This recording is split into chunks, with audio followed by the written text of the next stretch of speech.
espero que estén bien. En realidad lo primero que quiero hacer es agradecer a Fundación Telefónica Movistar que hace posible este webinar. En segundo lugar, también agradecerles a ustedes por el interés demostrado y por las preguntas que han enviado. Y bueno, la idea un poco de este video es tratar de contestar de la mejor manera posible a las preguntas que ustedes mandaron.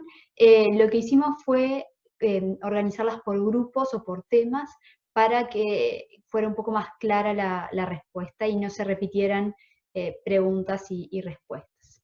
Las primeras preguntas estaban relacionadas con la evaluación y el diagnóstico, ¿sí? Entonces, una primera cuestión importante para determinar es que la evaluación y el diagnóstico no necesariamente son lo mismo. Van de la mano, pero no son equivalentes. Entonces, la evaluación es el proceso en el cual el profesional que esté a cargo de ella recopila información de distintas fuentes, que pueden ser la entrevista con los padres, con los docentes, los cuadernos de clase, realizarle pruebas al niño, etc. En algunos casos, la evaluación termina en diagnóstico, pero no siempre es así. Muchas veces, entre que se realiza la evaluación y podemos llegar a un diagnóstico definitivo, tenemos que ver cómo el niño responde a la intervención, o también cuál es la evolución de ese niño en diferentes procesos cognitivos o diferentes factores que puedan estar afectando su rendimiento. También relacionado con el diagnóstico, muchos de ustedes preguntaron entre si había relación o si eran las mismas las habilidades que pueden estar afectadas en las dificultades específicas e inespecíficas. Y en este caso, no necesariamente hay diferencias entre cuáles son las habilidades afectadas. Lo que sí difiere son las causas que hacen que esas habilidades muestren el funcionamiento que tienen. Sí suele pasar es que cuando las cuando las dificultades son inespecíficas, tendemos a ver un patrón más homogéneo de descenso en varias áreas del aprendizaje al mismo tiempo y no únicamente centrado en una habilidad en particular. Más allá de esto, a no ser que conozcamos posibles causas de dificultades secundarias, en general no hay criterios de diagnóstico de dificultades inespecíficas. También preguntaron acerca de la edad del diagnóstico.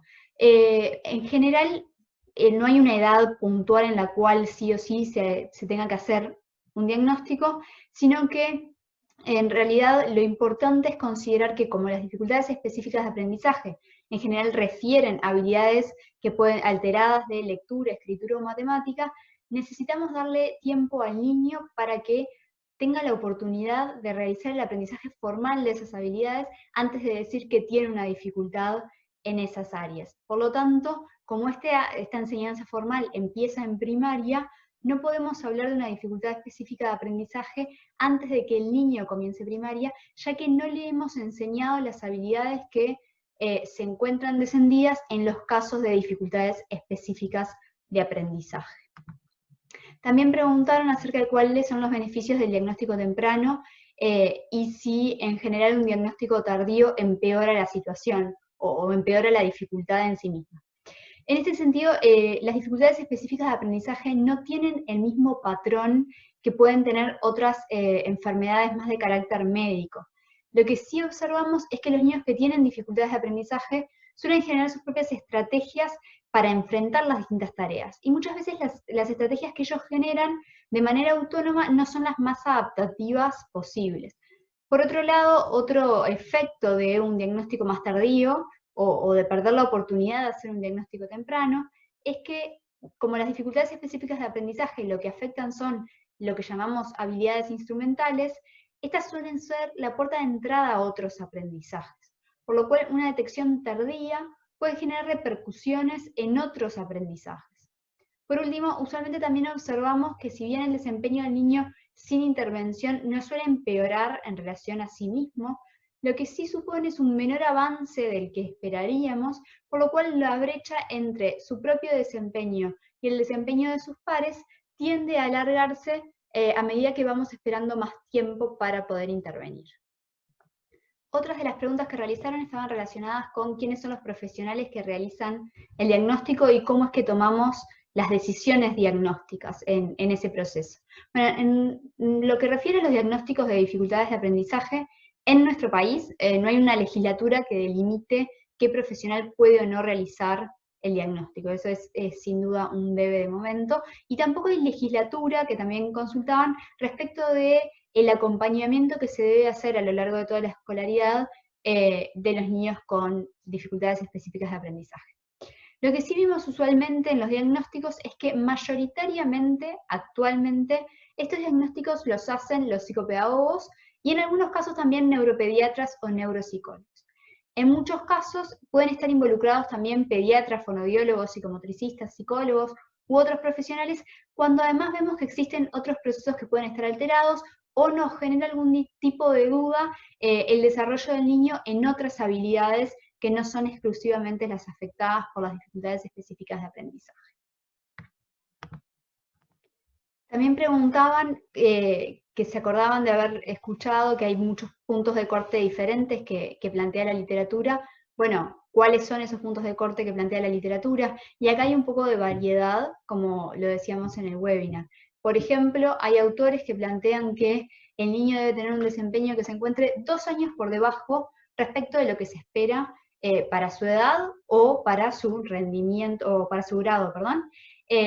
Hay otros que plantean una desviación típica y media por debajo del esperado. La desviación típica es una medida estadística que en realidad lo que nos muestra es qué tan lejos está el niño del promedio que se espera de acuerdo a su edad o a su grado. Y otros autores plantean, por ejemplo, tomar percentiles, y en general marcan el percentil 10 o el percentil 15, como puntos de corte para delimitar una dificultad. Cuando hablamos de percentiles, en realidad decir que un niño se encuentra en un percentil 10, lo que implica es que su rendimiento está en el 10% más bajo respecto de su grupo de comparación. Otras dudas estaban relacionadas con la toma de decisiones. Si hay tanta variedad en los criterios, bueno, ¿cómo hacemos los profesionales para tomar las decisiones? En este caso, cada profesional del área, como sucede también en muchas otras áreas, toma las decisiones de acuerdo a lo que le parece más adecuado en relación a la información que tiene acerca de ese caso en particular, y también a la literatura y a la evidencia más reciente, ¿no? De la que idealmente siempre tendríamos que estar informados. La idea es que permanentemente nosotros nos estemos actualizando respecto de cuáles son los nuevos hallazgos en relación a las dificultades de aprendizaje y si hay algo que ha cambiado que pueda afectar luego nuestra toma de decisiones. Una estrategia que también podemos utilizar frecuentemente es discutir un caso, por supuesto que manteniendo la confidencialidad, con otros profesionales, ¿sí? Ya sea profesionales de nuestra misma área o de otras áreas que nos pueden dar una nueva mirada, una nueva perspectiva de la situación, cuando nos generan algún aspecto de alguna duda, y bueno, un nuevo par de ojos puede hacer que analicemos la situación desde una manera diferente. También consultaban cómo diferenciar los trastornos del neurodesarrollo de las dificultades específicas del aprendizaje. Como vimos en el curso, si recuerdan, en realidad trastornos del desarrollo es como una gran categoría paraguas, no es un trastorno en sí mismo, sino que es un nombre que se le da a una categoría que incluye dentro de ella muchos trastornos diferentes, como por ejemplo el déficit atencional, los trastornos del espectro autista, la discapacidad intelectual y las dificultades específicas del aprendizaje, entre otros más. Por lo tanto, cuando hablamos de diferenciar una dificultad específica de aprendizaje de los trastornos del neurodesarrollo, primero lo que tenemos que tener en cuenta es, bueno, ¿de qué trastorno lo estoy intentando diferenciar o de qué trastornos? Y eso en realidad va a venir dado por el perfil cognitivo y de aprendizaje de ese niño. Por ejemplo, si sospecho de dificultades de aprendizaje en un niño que además no presenta un buen desarrollo del lenguaje oral, le falta vocabulario, la sintaxis de sus oraciones no es buena, entonces, bueno, trataré de poder diferenciarlo de lo que es un trastorno de la comunicación, también llamado trastorno específico del lenguaje. Y en ese caso tal vez es pertinente poder trabajar con otros profesionales, como pueden ser los fonoaudiólogos, que son los que se encargan de estas áreas. ¿Sí? Entonces, sin embargo, en este caso tengo que diferenciar el trastorno de la comunicación del trastorno de las dificultades específicas de aprendizaje. En otro caso diferente, si yo tengo un niño en realidad que es altamente inatento o muy activo en clase, pero presenta un buen nivel de lenguaje oral, entonces no voy a buscar diferenciarlo de lo que es un trastorno de la comunicación, porque no tengo sospecha ninguna de que el lenguaje oral puede estar afectado. Trataré de diferenciarlo de lo que es un déficit atencional, con o sin hiperactividad, y en ese sentido entrarán en juego otros profesionales como son neuropediatras o psiquiatras infantiles. También consultaban acerca de cómo es que funciona exactamente el criterio de exclusión. Y el criterio de exclusión en realidad lo que busca es poder pensar en todas aquellas razones, ya sea intrínsecas o extrínsecas, que pueden estar afectando el proceso de aprendizaje de este niño, e ir descartando una por una hasta que la única opción posible, o la ciertamente más probable, sea una dificultad específica del aprendizaje, en el caso de que realmente sea esa la conclusión, ¿sí? Entonces, en esto es importante considerar cuáles son los procesos o potenciales causas más generales y cuáles las más específicas que me pueden estar explicando la situación de aprendizaje de este niño o adolescente. Por ejemplo, el caso de un niño que presenta dificultades significativas en el desarrollo del lenguaje oral y además presenta dificultades en la lectura, dado que el lenguaje oral es un proceso más general, previo y es base de la lectura, entonces las dificultades en el lenguaje anteceden a las dificultades en lectura.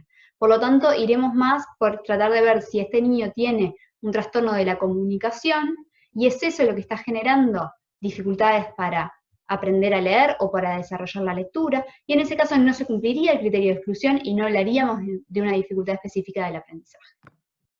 Bien, a quienes preguntaban acerca de las acciones a realizar en el aula para acompañar a los alumnos con dificultades de aprendizaje, en realidad lo que podemos decir es que al momento de tener uno o más alumnos con dificultades específicas de aprendizaje en el aula, independientemente de si está recibiendo o es pertinente que reciba intervención psicopedagógica especializada, el rol del docente va a ser esencial para que ese niño o adolescente logre desplegar sus procesos de aprendizaje de la mejor manera posible. Así como también va a ser muy importante el acompañamiento que puedan hacer los padres.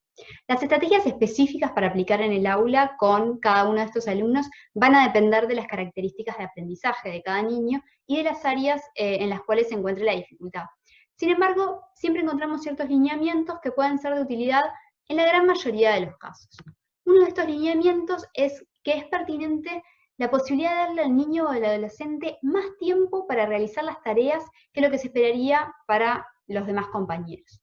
Esto responde a que una de las características compartidas por las DEA es la falta de automatización de ciertos procesos, por lo cual aquellas tareas que involucran los procesos que están afectados en la dificultad que el alumno presente, es esperable que le lleven más tiempo. Otra estrategia que puede ayudar a los alumnos es evitar que el proceso que se encuentra descendido genere interferencia con el objetivo de aprendizaje, cuando no corresponde en realidad al misma área. Por ejemplo, si tengo un alumno con dificultades en la lectura, no parece pertinente plantearle por escrito un problema de matemática cuya formulación sea muy larga o muy compleja desde la demanda lingüística. En este sentido, si el objetivo es trabajar la resolución de problemas matemáticos, se puede intentar disminuir las demandas de lectura o comprobar que la comprensión del texto del problema no esté interfiriendo en la habilidad matemática que quiero lograr como docente. De esta manera hago que el proceso que está afectado no afecte o no sea un obstáculo en sí mismo para otros aprendizajes. Otra opción que suele ser beneficiosa, principalmente para los niños que presentan dificultades en el lenguaje escrito, es la ponderación de sus participaciones orales. En este sentido, no implica que los niños no lean o escriban en clase, ni mucho menos, sino que además de eso, se les dé más oportunidades para poder demostrar sus conocimientos y aprendizajes a través de otras vías que no sean las cuales tienen mayor dificultad. Por otra parte, a nivel de educación inicial, el trabajo en fonología, como juegos de palabras, sílabas, sonidos, también es relevante para poder favorecer el aprendizaje del lenguaje escrito, como lo es trabajar vocabulario. También en los primeros años de primaria, si se plantean dificultades en lectura o en escritura, la práctica sistemática y periódica en lectura de palabras, oraciones y textos es una forma de facilitar la precisión y velocidad en la lectura, así también como su automatización. Del mismo modo, en lo relacionado a la ortografía, se debe utilizar la copia, es decir, la escritura a mano con un modelo, también como la producción de palabras o textos en forma sistemática y periódica, ya que es importante no solo para la ortografía, sino también para lograr mejores composiciones escritas, que incluyan signos de puntuación, conectores, etc., obviamente que adecuado al nivel de escolarización que tenga ese niño o adolescente. En los años siguientes también se puede trabajar de forma explícita y periódica la comprensión lectora y la producción de textos. Y eso es muy importante, ya que en general solemos olvidarnos de la necesidad de explicitar los pasos necesarios para la producción de textos o los pasos necesarios para su comprensión. Y también en particular es muy importante poder hacer devoluciones de sus trabajos, que los niños reciban una retroalimentación y en base a esa retroalimentación puedan saber lo que está bien y lo que está mal del trabajo que ellos hicieron. En lo relacionado al área de matemática, también la práctica sistemática y explícita, por ejemplo, de las tablas de sumar y multiplicar, va a ser esencial. Las explicaciones que favorezcan la comprensión de los conceptos matemáticos, acompañado también de la enseñanza explícita de procedimientos, todo esto va a favorecer que los niños puedan establecer mejores aprendizajes. Finalmente, también se tienen que enseñar de manera explícita los pasos implicados en la resolución de problemas. Lo mismo que decíamos para la comprensión de textos y la producción de textos, es válido para la resolución de problemas. También es importante tener en cuenta que estos principios y acciones en el aula pueden ayudar a que los niños que observamos que tienen un descenso en algún área en particular o en más de una, aunque no tengamos un diagnóstico. Estos principios no son solo válidos para niños que tienen un diagnóstico de dificultad específica del aprendizaje, sino que en realidad cualquier niño que esté mostrando cierto descenso en poder adquirir estas habilidades instrumentales se va a beneficiar de estas acciones. Otras de las preguntas que estaban dentro de las que ustedes hicieron es qué pasa con las dificultades específicas de aprendizaje en educación inicial, si se pueden diagnosticar o no y qué se puede hacer. Bueno, como ya dijimos, en realidad el diagnóstico en educación inicial no se puede hacer ya que en educación inicial aún los niños no han comenzado con un proceso de enseñanza o aprendizaje explícito de las habilidades instrumentales. Sin embargo, si lo miramos desde un enfoque más preventivo, sí se pueden identificar desde edades bien tempranas ciertos factores de riesgo, como pueden ser los déficits fonológicos, que pueden ser indicadores de posibles dificultades específicas de aprendizaje. Es así que, sabiendo que existen estos indicadores y estas habilidades que son previas a la adquisición de la lectura y de la escritura, se puede favorecer la enseñanza explícita de estas habilidades como conciencia fonológica durante los años de educación inicial, ya que está muy relacionada con lo que va a ser la adquisición de lo formal de la lectura y la escritura ya ingresado a primaria. A su vez, en lo que refiere al área de matemática, en educación inicial también se puede fomentar el trabajo con los números y las cantidades, así como con el conteo, que va a favorecer luego un mejor aprendizaje de otros conceptos matemáticos más complejos en educación primaria. Dentro de los indicadores de posible dificultad en primaria y secundaria, vemos que es muy importante poder observar el desarrollo de los procesos específicos. Esto quiere decir el avance que va realizando el alumno en los mismos, en los procesos específicos en lectura, escritura y matemática, y los obstáculos que pueden estar encontrándose cada uno en ese proceso de desarrollo. Aquí debemos mirar la precisión y el tiempo de lectura, la escritura, las faltas de ortografía y los conceptos matemáticos. Poder observar más en detalle estos aspectos de su aprendizaje. La comprensión de lo que lee y también la comprensión y la relación que establece entre los diferentes conocimientos matemáticos básicos que ha ido adquiriendo a lo largo de su escolarización. En este sentido, algunos preguntaban por qué se podía hacer para poder evaluar dentro del aula. Hay en el mercado algunas pruebas que llamamos de tamizaje o de screening, que muchas veces en ocasiones se utilizan en el sistema educativo para poder a grandes rasgos diferenciar a aquellos alumnos que están presentando un rendimiento descendido en esta área. No son pruebas diagnósticas, después de aplicar estas pruebas no tenemos un diagnóstico de dificultades de aprendizaje, pero sí sin duda podemos acercarnos a alumnos que puedan estar presentando un rendimiento descendido, y esto nos va a dar herramientas para también tener evidencia de que, bueno, estos alumnos no están avanzando lo que deberían avanzar. Usualmente igual las decisiones no se toman a nivel de aula particular, sino que la institución en su conjunto toma la decisión de aplicar o no estas pruebas y a qué estudiantes se les aplica. También algunos de ustedes preguntaban si es posible observar una dificultad recién en secundaria.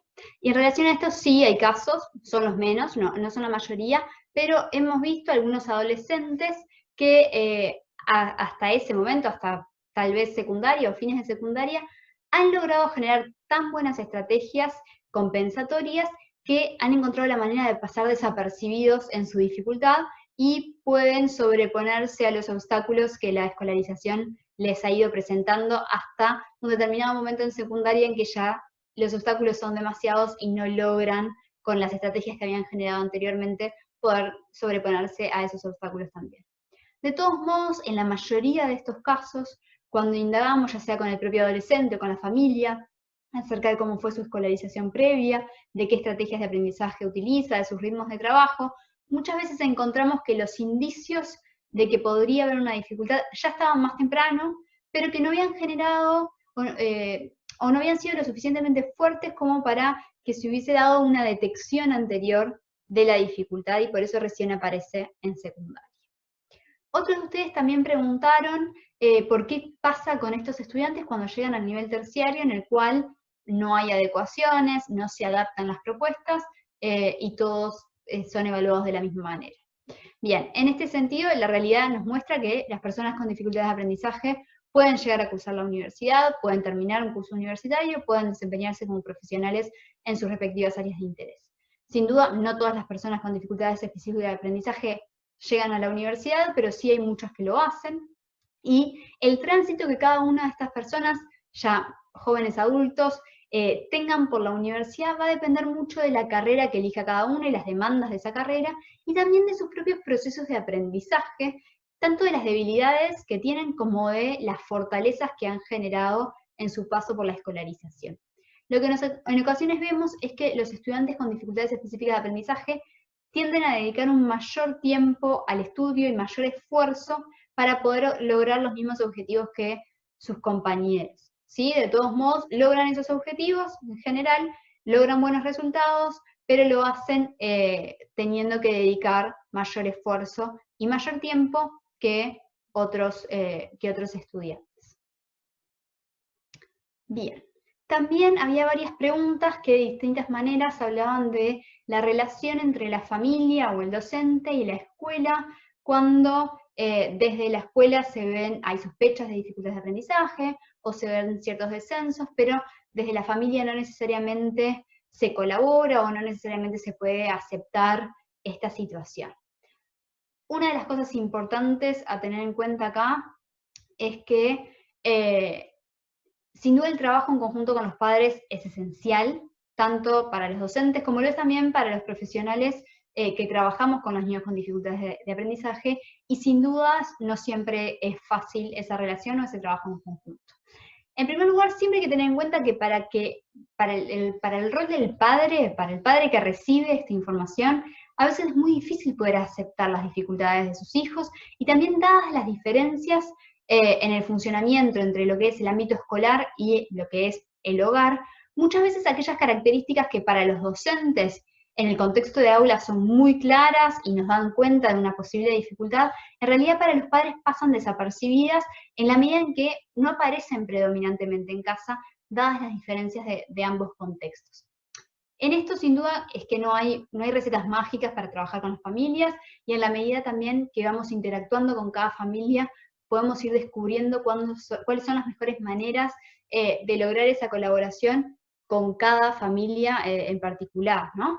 Posibles estrategias frente a esta situación podrían ser ir manteniendo un registro por parte del docente de cuáles son aquellas cosas que vamos observando que nos hacen pensar que el niño puede estar teniendo una dificultad, y hacer el seguimiento de esos indicadores por un tiempo. ¿Sí? Entonces, uno ya va teniendo registro de que no fue una vez que le llamó la atención algo, sino que en realidad son varias veces que cosas similares siguen sucediendo. Sin duda también poner al equipo de dirección y al equipo técnico, en caso de que haya en la institución, en conocimiento de este seguimiento y en conocimiento de estas observaciones y de nuestras sospechas, también es muy importante, ¿sí? Otra cosa muy importante es, si hay otros docentes con los cuales el niño también esté trabajando, poder compartir las visiones entre docentes. A ver si ven lo mismo o no, en qué tipos de tareas lo ve uno o lo ve otro, ¿sí? Tal vez para poder delimitar también en qué ámbitos aparece esa dificultad o esa debilidad, y en qué ámbitos o situaciones tal vez no esté apareciendo. Otra opción posible también es generar un registro, ya sea en el propio cuaderno del niño o en sus evaluaciones, de aquello que el niño logra hacer de manera autónoma o aquello para lo cual necesita ayuda. ¿Sí? En ocasiones podemos también pedir a los padres que ayuden a sus hijos a terminar en casa aquellas tareas que el niño no ha logrado hacer por su cuenta en la escuela. ¿Para qué es esto? Es para que el padre pueda también ver cuáles son las situaciones en las cuales el niño, frente a determinadas tareas, encuentra obstáculos que no le permiten finalizarlas. Y también pueda tener la observación directa de esas mismas situaciones que el docente está viendo en la clase. De todos modos, debemos ser muy cuidadosos en esto e ir evaluando cuál es la reacción de la familia, también con el equipo de dirección, y con los padres para ver cuál es la respuesta. Esto no implica que si el niño no terminó 10 actividades en un día, le mandemos las 10 actividades para que las 10 las termine en casa y las traiga al día siguiente, sino ir eligiendo actividades particulares en las cuales tal vez podemos hacer una notita para decir, bueno, que no la terminó, cuáles fueron los obstáculos que se encontró el niño y que trate de terminarla en casa con la ayuda de los padres y así de esta manera los padres puedan ver cuáles son estos obstáculos que el niño encuentra para resolver las tareas que esperamos que pudiera resolver de manera autónoma.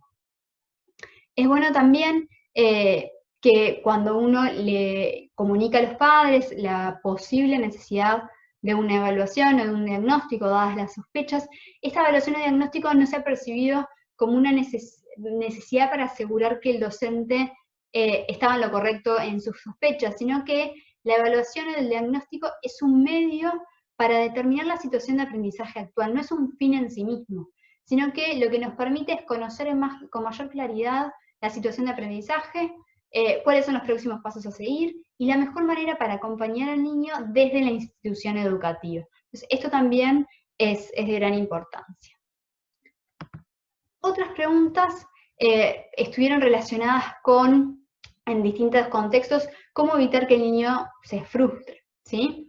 Y en este sentido, en realidad, no podemos evitar que el niño se frustre en un 100%, ¿sí? Podemos tratar de evitar ponerlos en situaciones de que sabemos que van a ser frustrantes. Por ejemplo, si yo sé que el niño tiene muchas dificultades para leer, no le voy a pedir que lea en voz alta un texto de 5 párrafos. El niño se va a frustrar y ahí lo estoy poniendo en una situación que para él es imposible o genera demasiada demanda para poder resolver, ¿sí? Pero entonces la idea es poder ir buscando como un punto medio, el nivel de desafío óptimo, entre aquello, como decía Vygotsky, que el niño ya sabe, y lo que puedo hacer con ayuda, bueno, cuál es la tarea que le plantea un nivel de desafío que con esfuerzo y tal vez con un poco de ayuda va a poder lograr, ¿sí? Lo mismo sucede, por ejemplo, con las preguntas relacionadas a, le corregimos la falta de ortografía, no les corregimos la falta de ortografía. El niño necesita saber cuál es el patrón correcto ortográfico de las palabras para poder adquirirlo. En ese sentido, obviamente que de alguna manera hay que corregirle la falta de ortografía.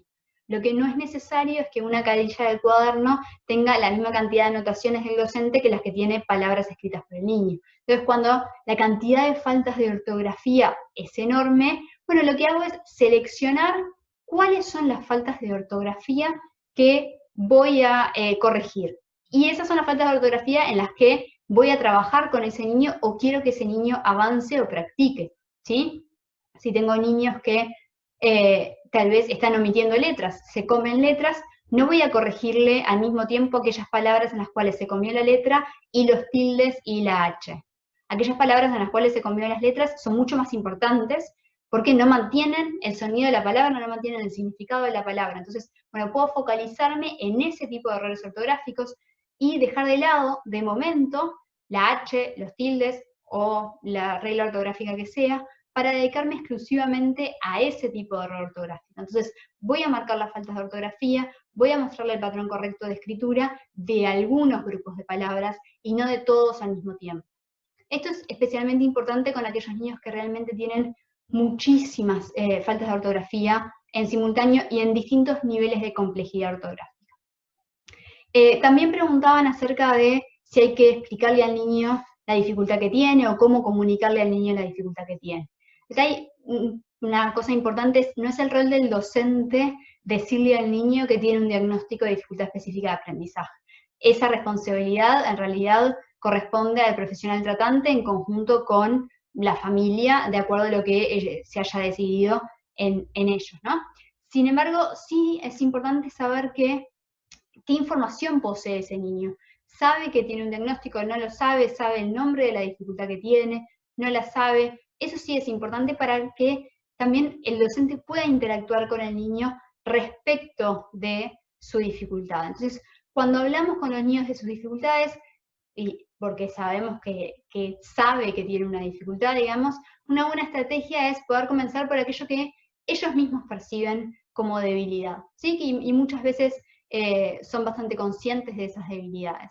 deben poder construir desde ahí el concepto de la dificultad que tiene y de cuáles son entonces las tareas que le puede costar realizar desde esa dificultad. A veces vas a ver el nombre de la dificultad que tiene, a veces no. Eso no es lo más importante es que el niño pueda ver qué procesos son los que están afectados y cómo eso afecta la resolución que él hace de las tareas escolares. También a medida en que van creciendo, pueden ir identificando aquellas estrategias o herramientas que les son de ayuda. Y eso también es muy positivo, porque el niño, en la medida en que puede reconocer aquellas estrategias que le son útiles, también puede pedir a los docentes que pongan en juego esas estrategias para facilitar sus procesos de aprendizaje. Bien, una de las preguntas también planteaba, bueno, ¿por qué subió tanto el número o el porcentaje de disléxicos en los últimos 20 años?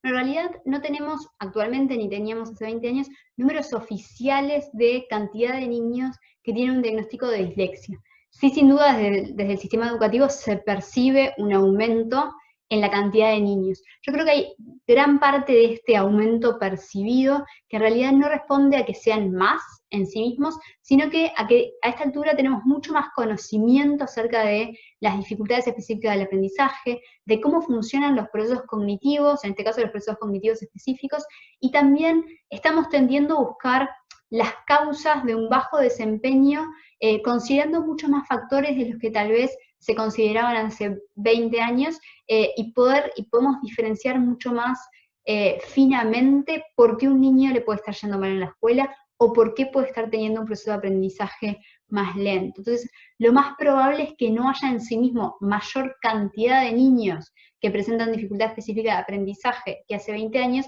sino que es mucho más lo que sabemos acerca de las dificultades específicas de aprendizaje, y entonces es mucho más la cantidad de casos a los cuales le ponemos ese nombre y los distinguimos de niños que les está costando aprender, que tienen un ritmo de trabajo más lento, o niños con otros tipos de trastornos. También preguntaban, en un caso, si puede haber comorbilidad entre dislexia y discalculia, y en otro caso preguntaron si puede haber comorbilidad entre dislexia, disgrafia y discalculia. Las comorbilidades entre dificultades específicas de aprendizaje son bastante frecuentes, según lo que plantean las investigaciones. En realidad hay un alto porcentaje de niños que presentan más de una dificultad específica de aprendizaje al mismo tiempo. Y en este caso puede ser dislexia y discalculia, disgrafia y discalculia, las combinaciones pueden ser varias. Una de las personas que preguntaba hacía una acotación de, bueno, que en realidad, según lo que ella entendía, la discalculia es bastante más difícil de diagnosticar o es en sí misma difícil de diagnosticar. Es verdad que vemos menos diagnósticos de dificultades en matemática, también conocido como discalculia. Esto no quiere decir que las comorbilidades entre dislexia y discalculia no vengan de la mano y que en realidad el diagnóstico de dificultad matemática o de discalculia sí se puede hacer. Existen herramientas que nos permiten hacer el diagnóstico.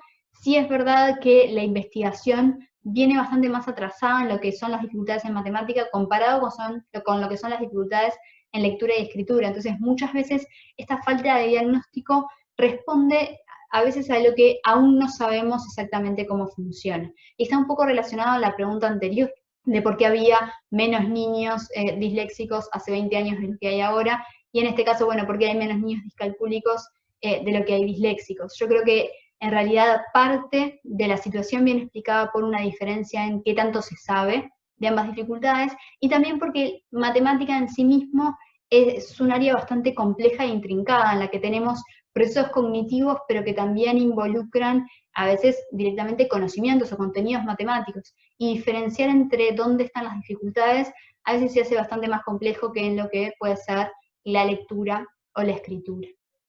También algunos de ustedes preguntaban a ver si siempre hay factores genéticos vinculados a las dificultades específicas de aprendizaje. Y en realidad no, si bien el hecho de tener un familiar con una dificultad específica de aprendizaje aumenta la probabilidad de que el niño tenga una dificultad específica de aprendizaje, no siempre encontramos en las familias de los niños con dificultades específicas de aprendizaje otro pariente que presenta una dificultad específica. Lo que también pasa a veces, para aclarar por las dudas, entonces no siempre es genético, no todos los hijos de niños, no todos los hijos de padres con dificultades específicas de aprendizaje van a tener un hijo con dificultad específica de aprendizaje, pero sí hay una mayor probabilidad de que así sea. Lo que a veces pasa, y está disminuyendo significativamente, es que las generaciones que son padres a esta altura de niños que suelen estar en edad en las que se diagnostican, muchas veces no tuvieron la posibilidad de ser evaluados.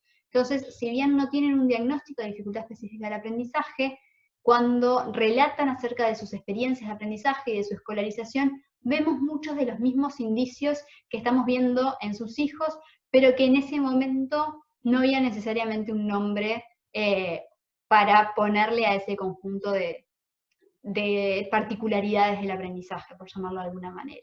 Entonces, eso también se junta con los factores genéticos, ¿no? Que no siempre sabemos de la historia de los padres a esta altura. Bien, otra pregunta puntual hablaba de que en la presentación se consideraban las necesidades básicas insatisfechas como factores internos y no externos. En este caso, en realidad, lo podemos ver de cualquiera de las dos maneras. Evidentemente, el niño no es responsable de que sus necesidades básicas insatisfechas estén insatisfechas.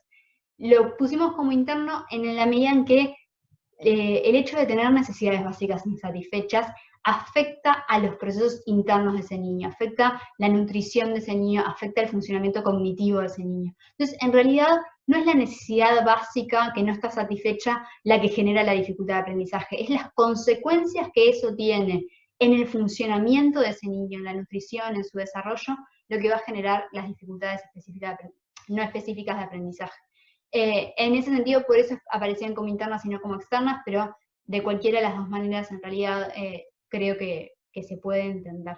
Agradecerles a todos el interés que han demostrado nuevamente. Espero que las respuestas hayan aclarado al menos la mayoría de las dudas y quedo a las órdenes en comunicación por mail si tienen alguna otra duda o necesitan alguna otra cosa. Muchísimas gracias y que disfruten del resto del curso.